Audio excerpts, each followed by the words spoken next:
Girdim içeri, salam vereceğiz, salam gördüm bir tane kişi, bir zorba öndür kişidir.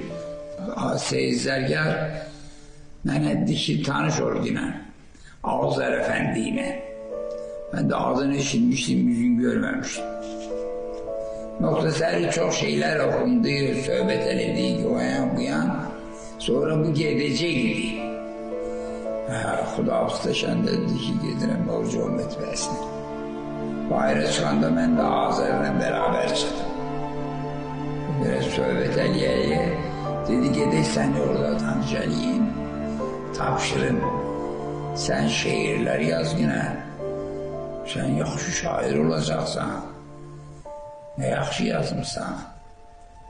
Belə həmi indi anlayıram ki, məni həvəsləndirirdi.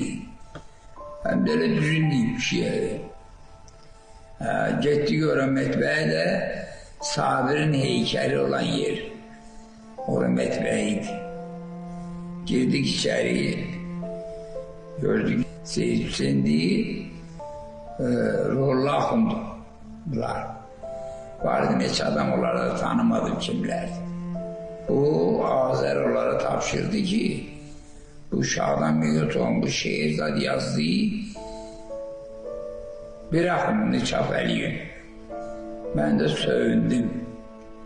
Qərəz bayrağı çıxanda qəzet vardı Azer'in elinde. Okudu mənim kimi dağ ve saat bu qafiyədə. Ben de səhər bir gecə ilə gittim evimize. O qafiyədə bir şehir yazdım İqbal qəzetində. Səhəri çıxdı. İqbal qəzetində mənim şehrim olan günü bir gün qabaq Azərlə tanış olacaq. Olmadım bir ləhzə yarəm, bu vətən mülkündə şah. Ömrüm eksildi günü gündən qəmim oldu ziya. Bir vefa gördüm kime dünyada ettim itimat.